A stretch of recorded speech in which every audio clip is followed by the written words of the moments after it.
Do you want to? We can move this closer. Okay. Yeah. Okay, that's great.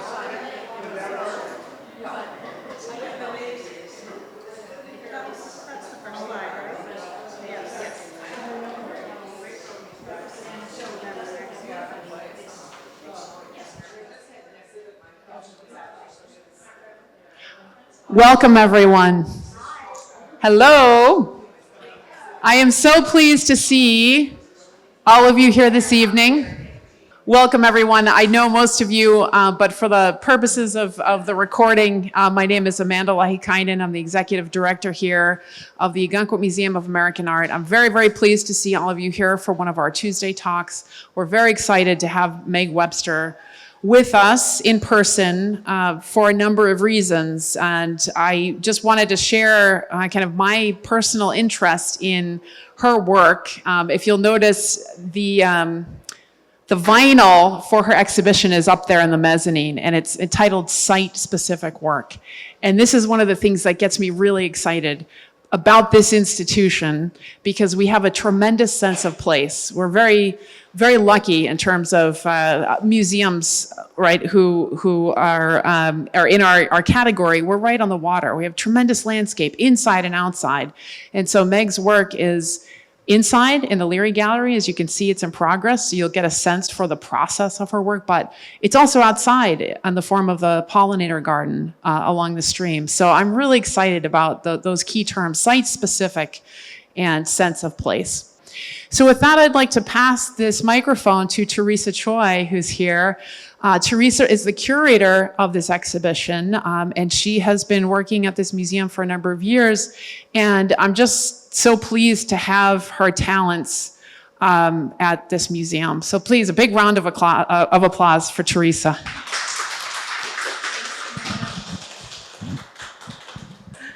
Thank you so much, Amanda, for that warm introduction. We are so pleased to welcome Meg Webster, who is visiting us from New York to install her solo exhibition, which critically engages with the Ogunquit Museum of American Art's singular place on 3 acres overlooking the Atlantic Ocean. In celebration of OMAA's 70th anniversary, Meg is producing site-specific work inspired by the region's rich natural resources such as the ocean, sumac, and moss.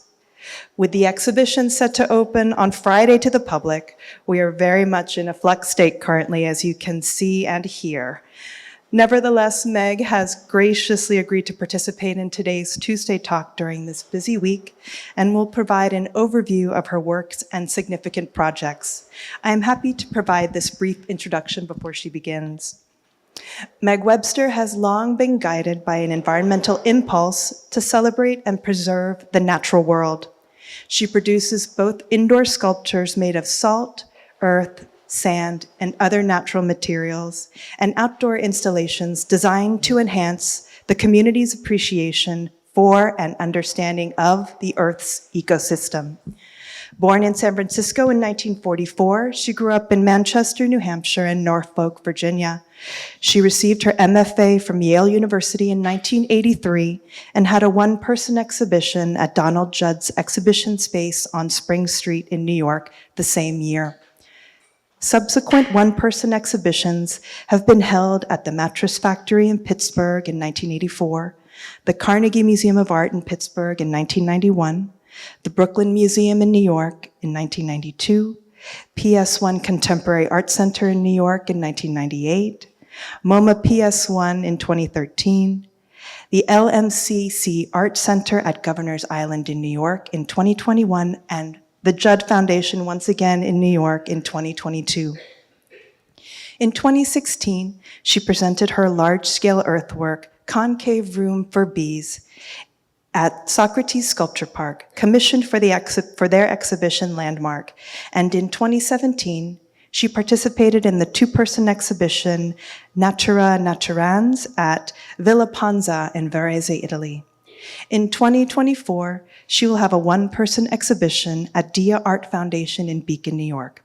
Webster lives and works in New York. Please join me in welcoming her today. Thank you.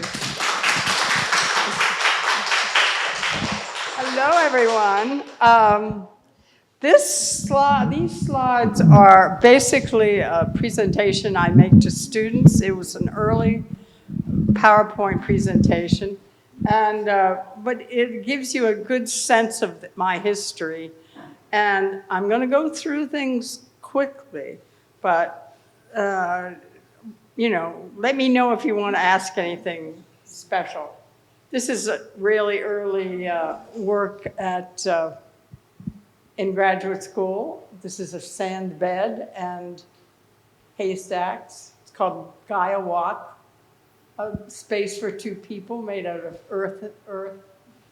The other thing to speak of is that I'm using natural materials in minimal form and trying to put the viewer either in the material or in connection with it or visually connected to it. Like, for example, when you see the cone we're making out there, I want you to recognize the cone. Am I speaking loud enough? Recognize the form, but also feeling the form with your body. My attention to form is both intellectual, but also visual. Anyway, I'm going to run through a few of these. Just an earthwork, another piece for two people to get into. We have a container coming maybe next week called Nearest Ocean Water, and that'll be a triangular tank, not unlike the one you just saw. So I'm putting you into material. And also the meaning of moss and the moss system, which is a forest system mostly. So you'll see out there, you'll see definitely the moss being used again. Flower. Another moss bed. This is the collaboration you did with Robert Gover, right? Yes. Room in the door, right. Yes. Right. It's now in the collection, I think, of the Walker. Another version. Several versions of the bed have been made. Volume for laying on flat in front of a disc of soil. And downstairs below was what I called water prop, water running down the plate. This is a famous piece. This is a cone of salt, Venice Biennale. Cone of water in France. It's an inverted cone, sunken cone, and the water becomes a cone. You'll see a cone, a few more water cones. Wall of beeswax. Mound, I call Mother Mound. It's kind of a pregnant mound. This is a piece called Glen at the Walker. And people loved it. They finally took it down because the moles and the voles moved in and eroded the sides. This is called Lifted Wetlands from the Whitney. So I'm referencing natural systems, but also using them. It's called Stream at the Carnegie Museum. I'm wanting you to look at the water, look at the stones, look at the system.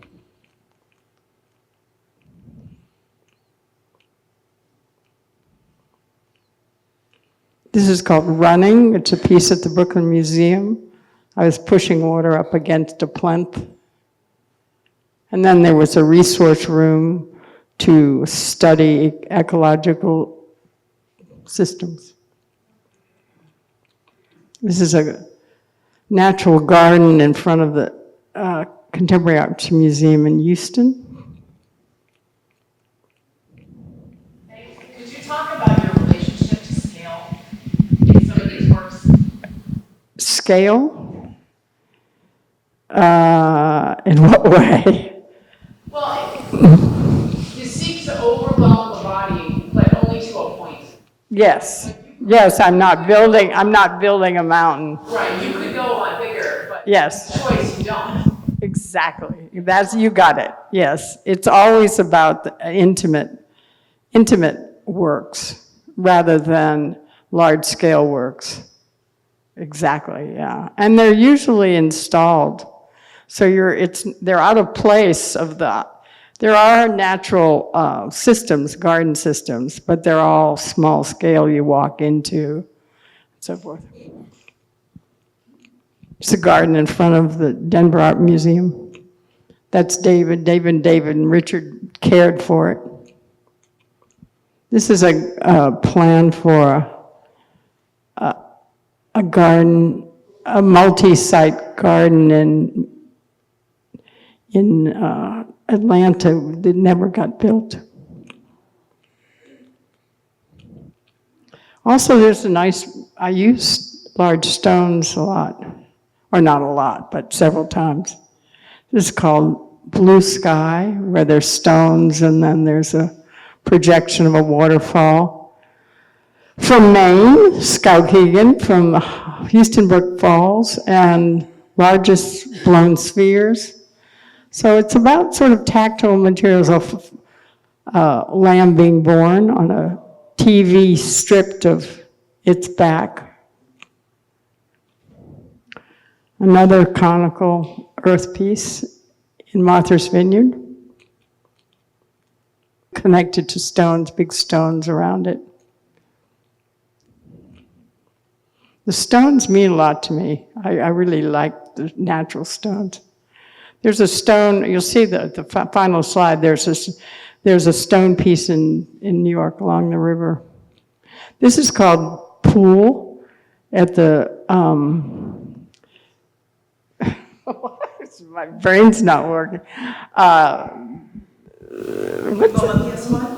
PS1. Yeah, PS1. It's where I flooded a room with water and brought in koi fish and planted a wetland.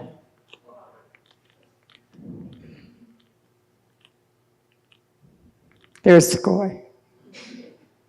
I love koi and wetland plants.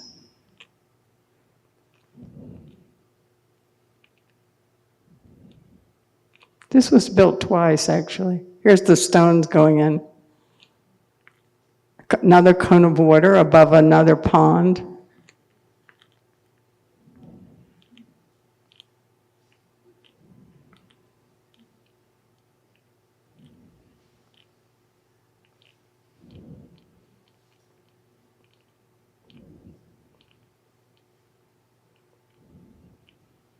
This is a piece at the gallery. Yeah. These are ceramic plates called undulating floor.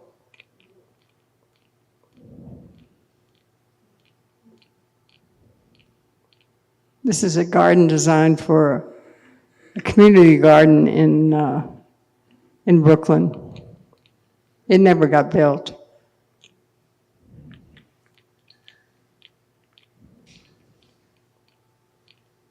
My fish pond and my roof garden that got cut down by a evil landlord.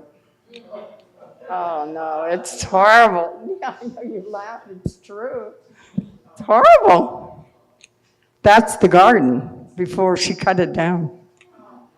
I know, it's Brooklyn. This is a piece, a plan for an earthwork that is a large landfill in Tel Aviv called Mountain. Another undulating seat.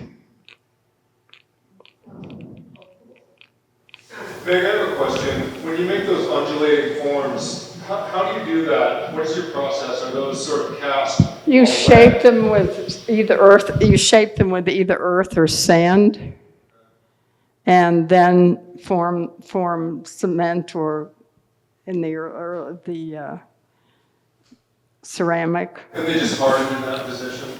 Yeah, yeah, The four in exactly. particular look like individual tiles. They were, yeah, they were. I built a sand shape and then slumped the plates over top, let them dry, then had them fired. And then, oh, so then they were fired. Yeah, and then it took forever to assemble them in the gallery, but it was fine.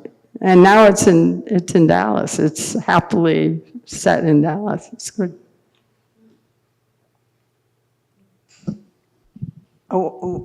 Stanford University, a wild native garden.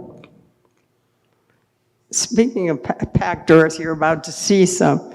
This is called nearest forest soil, and then there's another contained garden piece. I melted a assault weapon and made a box out of it. Yeah, pretty nice, huh? I'm wanting to cut an assault weapon up, but I haven't. There's problems with buying assault weapons these days.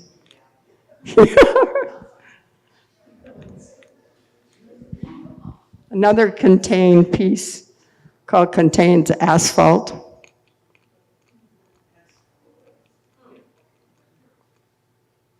Titanium hemisphere. Another cone is called nose cone vessel.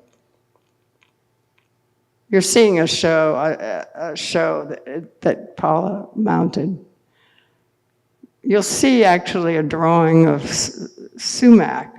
We've got a drawing to mount in our show, and here's cement, a drawing of cement. I put a lot of material on paper over the years, spices and other materials.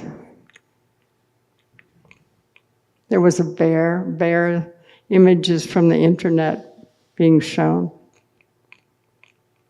Polar bears, speaking of, the problem of global warming, this was a while back, actually.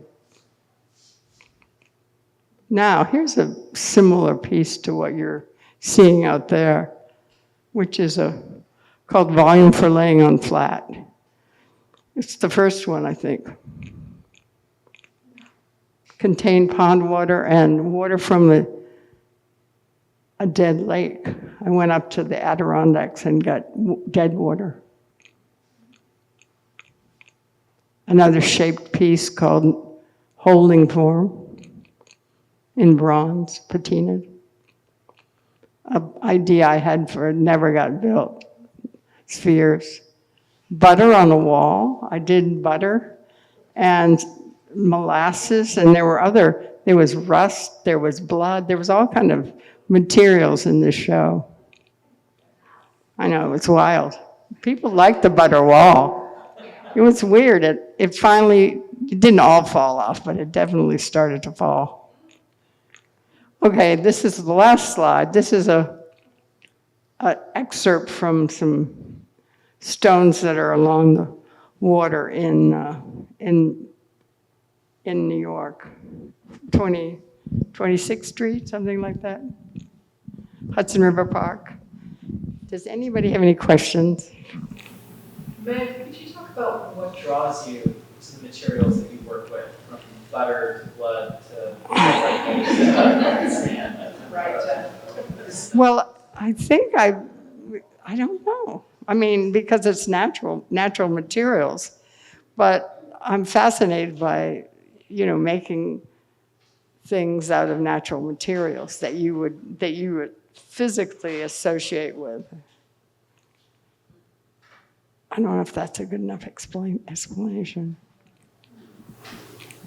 Can you talk about some of the materials that will be both inside the Leary Gallery and also outside? What can we... Well, we actually have tried to do a piece down on the shore, but I won't talk about that. We were going to make a piece that would catch the tide, but it was just too much. The tank is nearest, like the nearest river water. This is going to be the nearest ocean water, and that's going to be on the patio. There's a sand piece. I'd shaped sand several times. You'd seen that. And there is like the packed earth piece called Nearest Forest Soil. We're doing another packed earth piece that's in a shape of a cone. And then the moss bed, which you'll see.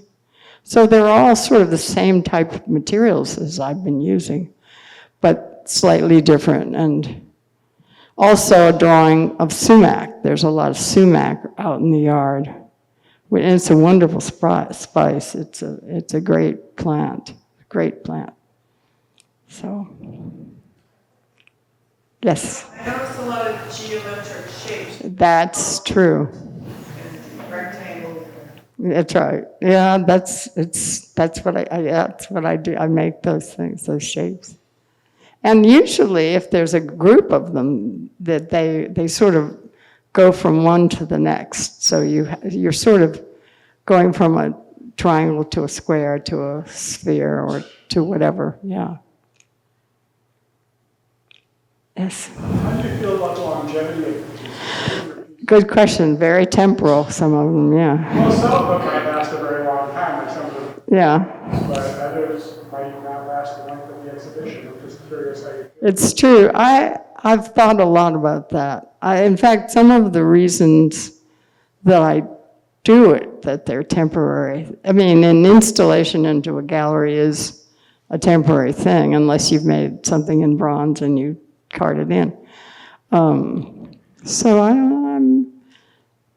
I'm happy about it, actually. It's at periods I am, but also I'd like to see more objects that remain, like the cones and some of those. And there are a number of, like the cone of salt, that the Guggenheim bought that, or the stick spiral. They own it, and they just recreate it or loan it or whatever. So there's a reality to them. Yeah.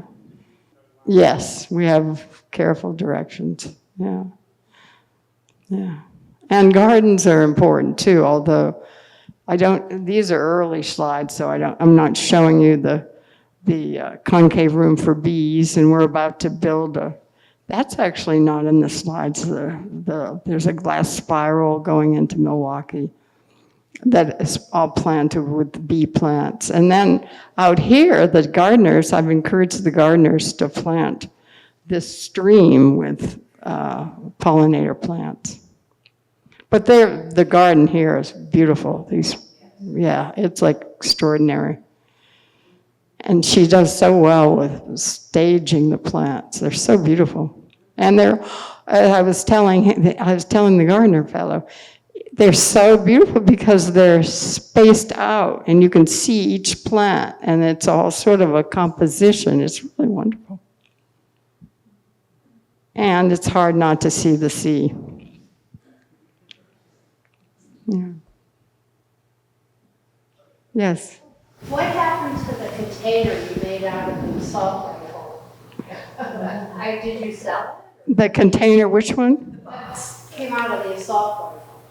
Oh, I sold it. Yeah, we sold it. A collector, a wonderful woman, and bought it in Basel. She owns it. So there's a photo, but the box is actually the assault weapon that was melted. Yeah. So do you see a market for that? No, it's a one-time. Police station. And then you can just the assault rifle. I know. It's a real problem. The assault weapon thing is really a problem. And every time we have another mass murder, I keep thinking, what can cutting up a assault weapon is fine. There's a nice little pile of material. It's a nice action, but it's not doing very much to solve the real problem of why we have mass murders. And it is, it's like I think I want people to enjoy the material and feel that we're not seeing one. There was a nice show at the Paula Cooper, that had a grow room in it. Some of that, you were meant to see some of these kind of forms and then also go into this beautiful room with, we were growing under lights. So, I want you to love the things of the world, basically. The trees and everything that you enjoy. So. I have sort of a comment / question. One of the things I really love about your work is that there's a tension between the strong geometry and the types of materials that you use. So a cone and salt, right? Salt is a material that would just fall into a pile unless you directed it into that. Right. Soil too. Sand too. So I want to compliment you. I think that's fabulous, and I love to see that in different iterations. Is that a tension that you have an interpretation of, or could elaborate on? And if not, I understand. No, I think that it's like play in a way. There's a sense. I first started out in San Francisco with piles of sand on the floor and beautiful basement space, and I started shaping all these forms with sand. And it sort of grew from there. That early sand bed from graduate school. And then but I think that there's a freedom to making something that doesn't last out of ephemeral materials. I mean, there's a sense of its presence in a way that's not the same as a solid object. The same with the water pieces, the flowing water pieces. I'm interested in a lot of those things, but holding them up for you to see them in a different way. Do you think about how things smell or this kind of? I'm thinking about some things, cardamom, for example. Make a drawing of cardamom and you won't be able to walk away from it. It's very smelly. I do think about it, but it doesn't come out of that. It comes out of more of an interest in the particular material. And it's true, bringing moss inside does smell. So it's pleasant. And I think there are a lot of subtle experiences in the world that we sort of don't use because we're so used to it, walking under a tree or by a flower or into the grocery store where the fruit is. It's like we don't normally think about what things smell like. It's an interesting thought. My wonderful friend made that piece. It's very beautiful. I like that piece a lot, actually. I'm very happy with it. I like the size of it. You'd seen a number of the mosses, but I like that piece. I like where it's sitting in that space.